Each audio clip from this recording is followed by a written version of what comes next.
welcome everybody. Thank you very much for choosing this session this afternoon, for your last session. Hope it's one that's going to leave you energised and make you excited to go back to work tomorrow and think, right, I'm going to put some of these things in action. Particularly, it's lovely to see those of you that stayed with me for another session. I hope you're not absolutely sick of the sight of me by the end of this one, and I hope this is something different for you to take away. This session sounds like a bit of a mouthful, but it's actually quite a simple idea, and that is all about how the brain works and how, as an English department, it's really important that we ensure that our students are accessing both sides of that brain. So we've got really 4 aims for this session today, 4 questions, if you will. So which side of the brain do we focus? This is a bit of a fun bit. You can actually find out today which side of the brain you tend to favour. We're also going to think about, as teachers, we always tend to teach in the way that we like to learn. Is that actually because the way that we like to learn is the distinct side of our brain, or are we one of these lucky people that are actually both? Are the students in front of us the same as us? We might find that some of our students are switched off, not because of the way we are or the content of our work, but actually because the way that we're going about delivering that information is actually not tapping into the side of their brain that they favour. So we have a really big drive in our department is trying to make sure that our lessons play to all of these skills. It's just taking it a little bit further really from the whole visual, auditory, kinesthetic type learners, and just taking it a little bit more of the psychology side of things and thinking about how the brain works. Because at the end of the day, part of the way that we learn language, and particularly literacy, is brain training, making sure that our brains are active and that they are engaged. You may not have even thought about this before. Some of you might know far more than me about this kind of thing, but it's just an interesting insight. The reason that we came about it as a school, to give you a little bit of the context, is because we were finding that many of our brightest students that we loved having at GCSE would desert us when it came to A-level. And it wasn't because they'd even come and personally say to Miss Merrick or Miss Barricott or myself, "Oh, Miss, I so want to stay with you, but I want to do science and maths." You know, that's the way that... And particularly in the UAE, I'm quite new here. This is my 2nd year in Dubai, loving it. But I found I couldn't understand that. I couldn't understand particularly why some of the parents felt that science and maths was the way to push their pupils. So we tried to approach the in a whole different way.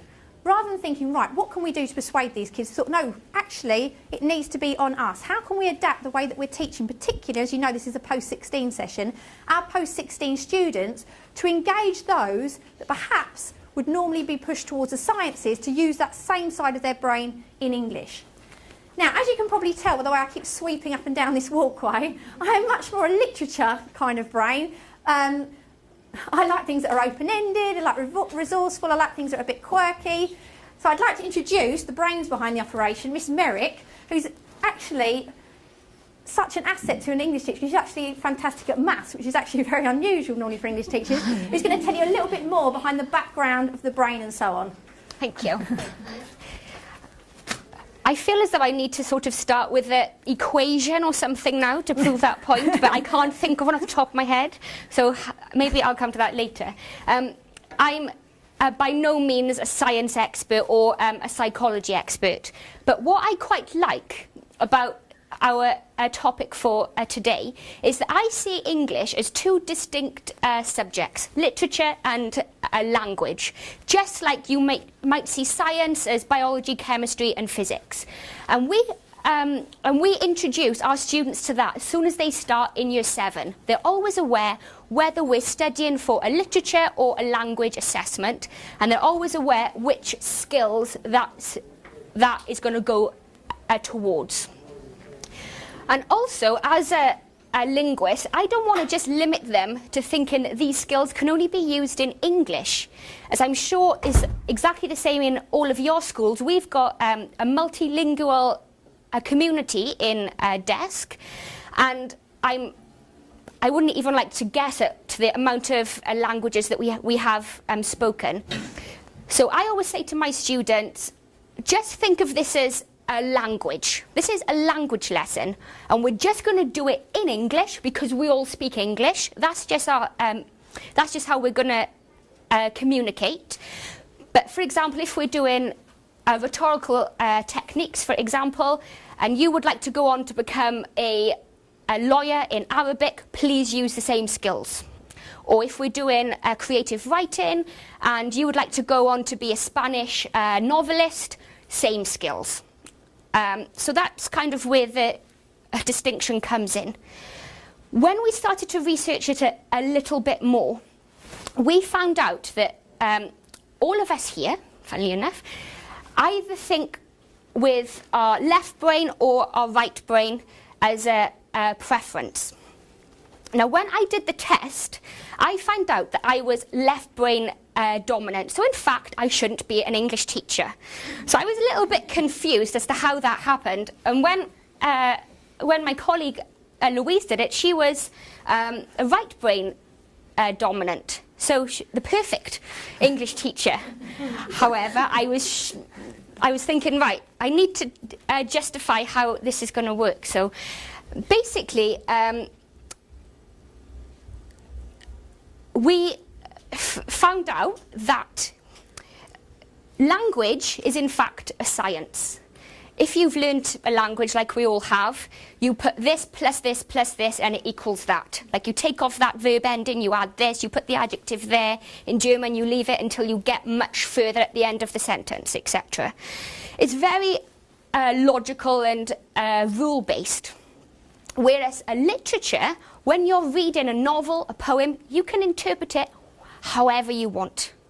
I love this group on Facebook called A Literature is My Utopia, and it's always talking about your interpretation of a book is going to be completely different from the person sat next to you. And we want to incorporate this into our lessons, especially when we come to sixth form. Now, in DESC, we offer A-level, which can be a little bit prescriptive early on in comparison to the baccalaureate qualifications, where they would do a science, an art, a language, etc. So what we say to our English students, whether you feel as though you would like to pursue the arts or whether you would like to pursue the sciences, we can offer you both. We can offer you ways of teaching and learning that's going to cater to your rule-based science, maths brain, or your free-thinking, creative, imaginative brain. Now, as a 16-year-old, I don't think that they should be choosing so early on, or like we would like to keep their minds more open for a little while longer. It would be such a shame for them to be only working the left part of their brain, and then in 10 or 15 years' time, they've got to do something in work which will require them to dig deep into what they did when they were 15 years old. So when it comes to their A-level choices, it'd be marvellous if they could do 3 sciences and something a little bit more artistic, or 3 art subjects and something a little bit more logical.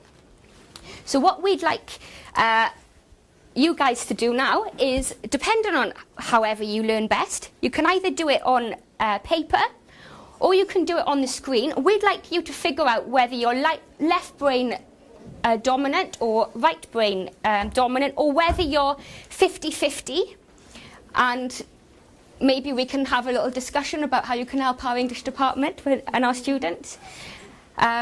It won't hurt, I promise you. It's not a real experiment. And then we can look at some of the ways and how you might want to help your learners, whether they're right or left brain dominant. Okay, so let's find out. So you've got some sheets in front of you if you'd like. If not, it's really, really easy. All you need to write down is A or B. Okay, so nice and simple. Just watch the little film and just write down A or B for each of the questions. This is now a hazard zone, so please turn off all mobile phones for the length of this experiment. See, I can be science. Okay, let's go.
Okay, would you like it once more? Yes. Yeah?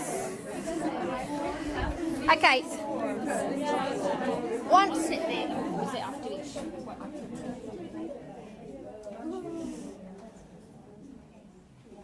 Sorry, it isn't supposed to be a speed test as well. Okay.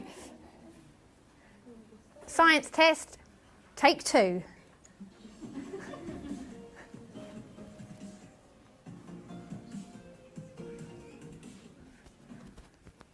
Oh, look at that. We've got the technology.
What if you do both?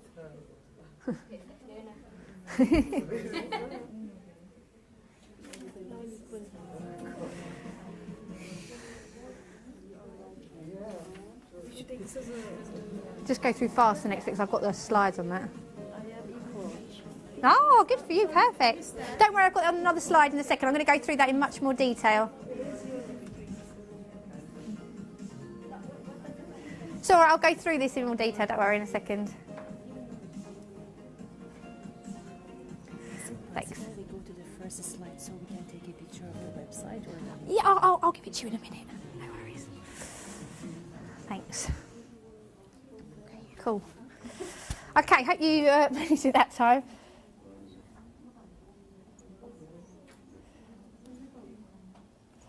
Okay, so this is how it should have come out.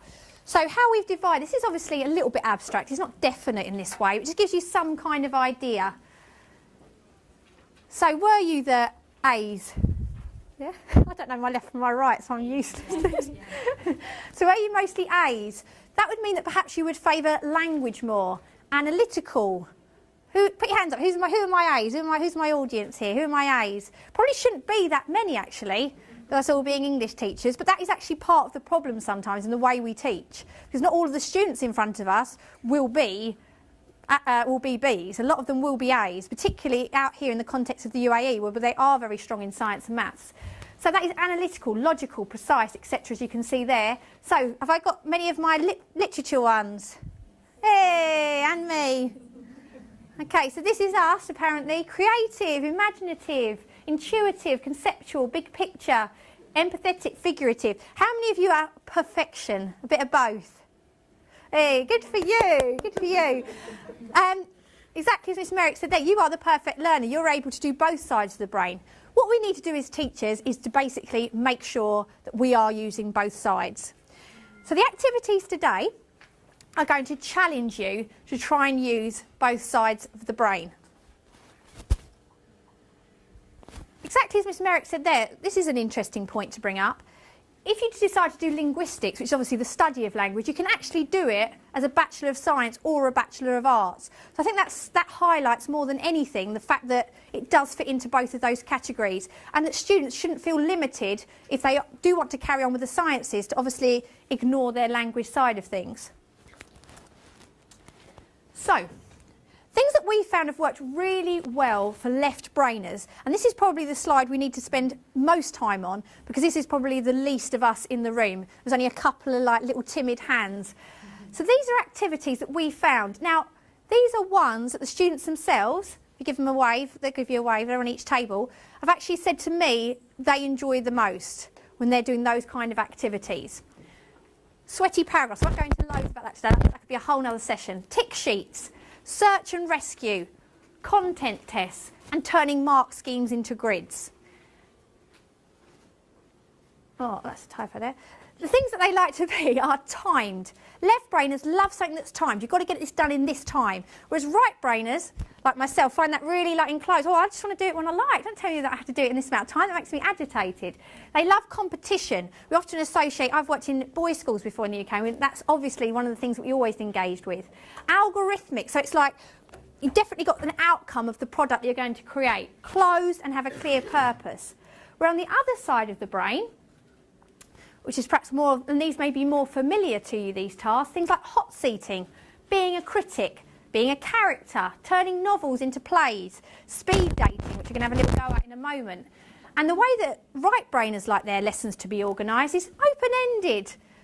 How long are you going to have to do this? As long as it takes. Let's not hold the discussion here, let's let it carry on. That is the way that, obviously, I would like to learn, but I have to be careful as a teacher to make sure that in lessons I'm doing things sometimes that are timed and closed to access those other learners. Extended periods of time, giving people longer deadlines to work on projects, and making it a bit lively, a bit crazy. People like myself and a lot of us in the room, we like something we were going to remember because it had a funny edge to it or a funny twist. Whereas the left-brainers here, there might be some of you now thinking, please just be quiet now and let me get on with it. So that is what I'm going to do. Around the room are 6 activities. I'm only going to introduce them really quickly because the students can do a much better task than I can. These are activities that they have chosen that address either side of the brain. What I would encourage you to do this afternoon is to visit each of the tables, not just to pick up the worksheets, but to actually give the activities a go, to actually sit down with the students and try some of these activities. Some of them will engage the left side of your brain, some of the right. If you're feeling confident this afternoon, you're like, yeah, I'm going to give it a go, I'm going to try something I've never done before, and obviously go on the opposite side of the brain. Because I don't know my left from my right, I've just noticed that I haven't set these up with all the left down one side and the right down the other. Excuse me, madam. Hello. If you talk about now the right brain and left brain learner, basically, we are related to the student. But those students who are just look into the right side of their eyes. So what do you think, whether they are the right brain learner or the left brain learner? Oh, I don't know. I'm telling you. Oh, they you're... are the left brain learner. Oh, okay. Basically, those students who Oh, are thank righty, you. who are righty, they use the left hemisphere. Oh, thank you. It depends upon the NLP level of the student. Oh, Here in Linguistic Programming. thank you very much. The trouble with me is... For just for fun interaction. Ah, And those students who are 50. brilliant. Thank you. See, I knew there'd be experts in the room. I don't even know my left from my right, so how I'm standing here, I don't even know. But anyway, let me introduce the topics. Thank you. So over here, we've got the one, hopefully this is a really fun one that Maddie loves. This is speed dating. This is where you become a poem and you go and meet another poem and you have a little, date. You meet each other and you talk to each other as the poem. The students tend to love it, particularly at post-16 and at GCSE when there's loads of poems you've got to get through and they're actually very hard to remember. And it's a lot about making connections. So just like with people, we always have a love. We remember the poem that Samir was, even to this day. So it's just this idea. So you've got 2 poems there. Hopefully they'll be familiar ones to you, quite famous poems. And then I've got an idea of some of the questions. So it'd be really nice. Grab someone perhaps you don't know or a colleague from your school. Decide to be one of the poems each and then give some of the questions a go. Over here we've got a very left brain task. This is for left brainers that find it hard to be creative. They say to me, I don't know how to do creative writing. Don't worry. Got some skills there for you. Tick them off. That's going to make you happy, putting a little tick in a box. So then that thinks, oh yeah, I've put a little tick in a box. I've used a simile. I'm happy. I can move on. Little task there. Here, got another left brain task. Really, really helpful for students. Turning complicated exam board mark schemes into grids. They love them, then they can use them all the time, and Sarah will be telling you about that. Over here with Francesca, we've got the opposite to that. So I did set this one up right. Francesca would hate this. Okay, she is very right brain. She's one of my brilliant lit students. She would hate to have to do that. So instead of that, I would let her turn the same mark scheme into pictures. That's what she would get, just like our amazing visual harvesters at the back there. Moving on, again, this is the last of the left brain tasks. Quite analytical, a really funny little Guy Browning piece for you to read there. Can you find these techniques? Again, search and rescue. Left brainers love this. It's closed, it's complete. All I have to do is fill in the box. I can relax. No one's going to make me do a dance or be a tree. And then finally, over here, right brainers love this one. This is pretending you're a critic. Kids love this. They even put on the accent, like this kind of accent. Oh, I'm a critic and I'm going to be like this. So they take one of these roles as a critic and they argue about a text, and it really helps them with other interpretations. So there you go. It's a little whistle-stop tour around the room. Hopefully there's something you're going to dash to and give a go, and we'll reconvene in around 15 minutes. Enjoy.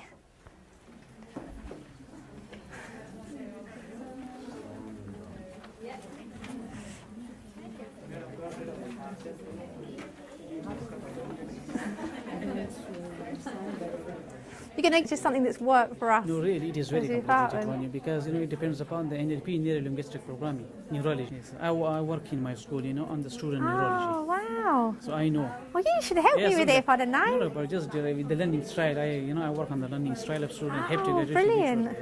Yes. You should do one next time on that. Everyone, I'd come to that. That'd be great. As teachers, we are learning from you. Yeah, no, it's brilliant. But Thank the you. topic is very interesting. This is the most important topic in the teaching learning processes. Really, do you think? Because we don't explore the neurology of students. Yeah, We never true. explore our kids. No, I suppose you're right, yeah. Yes. Into the sixth one, 'cause they all went off and did maths and science. Because I work on the SWOT of the student, SWOT, strength, weaknesses, opportunity, and Yeah, threat. threats, yeah. Different projects, related. Yeah. So as That we sounds are really in good. What school are you from? this- I'm from Sheikh Rashid. Oh, Rash. Put your work cut out The there then, group don't you? taxonomy. Yeah, we do a lot of that at our school. So Oh, that's it is brilliant. nice having such a session with you. Yeah, it's really Maybe nice later to speak to you. It's that. really lovely Yes, to yes. meet you. It's lovely to meet you. Okay, Really okay. nice to meet you. We just have another 5 minutes on the activities. 5 more minutes. This was fun. For getting involved in those activities, hope you've got something that maybe you can try tomorrow or try in the next week or so, or take back to your department. What I thought would be nice now is for each of the students that have so kindly run the tables here this afternoon to actually give their perspective on it. How do they feel about these? 3 left brainers and 3 right brainers. How convenient. So each of those is going to tell you a little bit about the activity. So first of all, Sarah.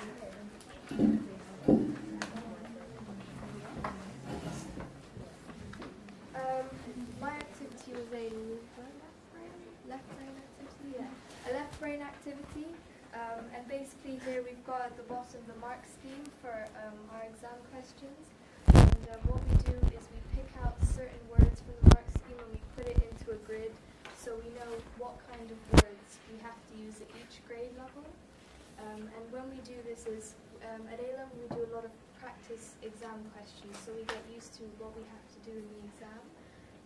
But because English is mainly essays and things like that, they don't have like right or wrong answers. They have mark schemes which say, if they include these kind of words, they should be at this level. But all of this is not really helpful for us because we don't understand. The way we prefer to is we have certain words, and therefore we pick out certain words for each grade boundary. For instance, key terms. Do you use some key terms? Yes, then you'll be a C grade. If you use many key terms, you're a B grade. If you use a vast amount of key terms, you'll be an A. And that helps us rather than having lots of information that we don't really understand, and it helps us improve our exam technique. Thank you, Sarah. Okay, Nicole is next with another lovely left brain activity. Okay, so mine's also a left brain activity. I'm a very logical individual, so I like to see things. So this piece, it says, the KHDA have asked teachers to contribute pieces about their experience of what works. Write your piece on their website. So there's a checklist on the left, and basically you just write your piece, and when you finish, obviously, you go through your checklist. So are there paragraphs? Is it clear, concise? Are there connectives? And the more you tick, the better. And I prefer using this as this is why I get A grades. Thank you, Nicole. Okay, let's do all the lefts at the same time. So the final left is Samir. Hello. I'm Samir, and basically this is another left brain activity. It's quite logical and rational, and this is for students that sometimes, get quite overwhelmed when you say it's quite a creative task. This is where, it's quite clearly signposting for what to do. It's also a bit like a word search as well, if you think about it, because it's like, these are the clues, and you're literally just trying to find them from the text above. It's really simple, really simplistic for people that would get overwhelmed if it's too complicated, and that's why I think it's a good activity to have, especially for revision times as well. Thank you very much, Samir. So that was 3 activities chosen by the students that they really enjoy, particularly those students like the ones that have just spoken that actually do science and maths to complement their English A-levels and actually love the release sometimes of being able to dance around the room, pretend they're Frankenstein or whatever, but other times actually like to learn in the way that they prefer, which is closed, timed. For example, the one that Samir just talked about then, that would be who can find them the quickest. That competitive edge, love it. Samir would be there, pencil poised, quickly trying to fill it in as quick as he could. And that would suit him. He would be scared, however, if I asked him to do some of the right brain activities. But we do force them. Exactly as Miss Merrick said, you shouldn't be closing off your brain when you're 16. You shouldn't be thinking, right, I'm just going to use this side. Because, we live in a globalised world now where no job is really just one specific thing, and people tend to change their careers. You don't know what you're going to be like in your 30s, your 40s. It's no good if you can only learn a certain way. So we'll hear from the right brainers now, and the first of them is Fran. So my table was all about right brain. I do both English language and English literature, but I do find English literature easier. Obviously, I'm a right brain. So ticking off lists and writing things and lists, they're not really the way I work. I like to make pictures and stuff. They really help me, because once I'm writing my essays, I can think of, so basically, to explain it better, this is AO1, AO2, AO3, AO4. We, in our literature class, allocate each AO to an image or a symbol, but it can be anything you want. So I don't know if you'll be able to see, but these are mine. This is my little sophisticated man. So now I remember that when I write my answers, I always have to express myself in a sophisticated way. I have to communicate to the examiner. Now I have my little Sherlock. So, okay, I've made my point. How do I get that across? Well, I have to first identify the problem. I then have to explain it in enough detail that's going to get me that really good grade. But then you can't just have your own opinion. You have to think about other opinions. So here's my little glasses dude. In the class we had to wear these glasses, and we did critics, and we spoke about critics, and we were different people, and that really helped with our interpretations. And then even just then, after we've done our little critics, how would the time affect the critic, or how would it affect the way that the text was written? And I think it's really important that we put things into pictures, so that as we're writing, we're also enjoying what we're writing, because obviously we're thinking of pictures we enjoy, pictures that we like, pictures that we are acquainted with. Thank you, Fran. Thank you very much. Let's hear from Maddie and the speed dating. Okay, so I'm most definitely a bright side brain learner. This is not ironic, it just fell off the wall. Boundaries. But we do need, obviously, the main curriculum fundamentals.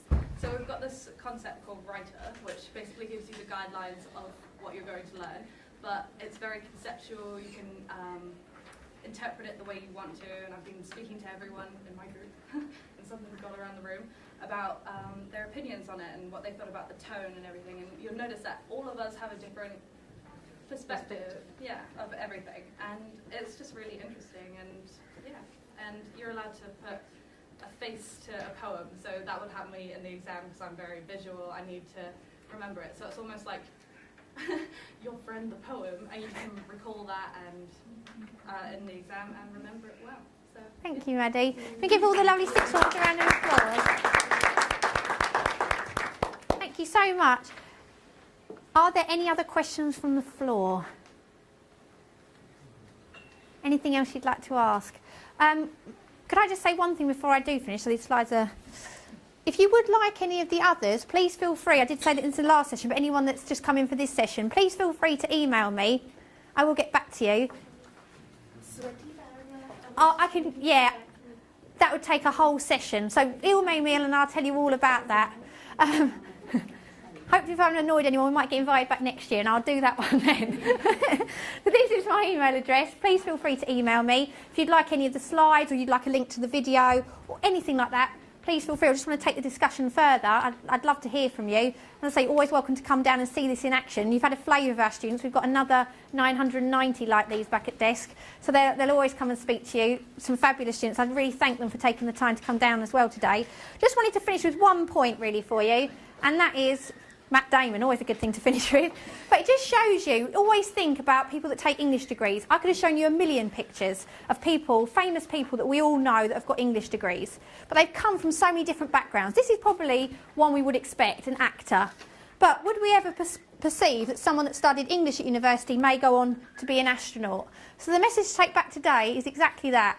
Open your minds, open the way that you teach. Think about accessing both parts of the brain. Think about doing something outside of your comfort zone.